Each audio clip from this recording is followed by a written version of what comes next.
Người yêu ơi, anh biết trái tim anh thuộc em, nguyện trần cả trái tim yêu em suốt đời, nguyện cho tình yêu ta luôn đẹp ý chang mãi thôi. Người yêu ơi, em biết trái tim em cần anh, dù cho bao cách xa gian nan bao ngày, lòng em nguyện yêu anh chẳng hề đổi thay từ đây.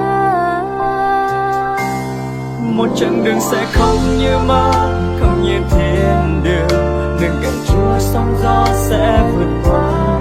Một chặng đường sẽ không cô đơn, không thấy lo buồn, bởi vì Chúa luôn bên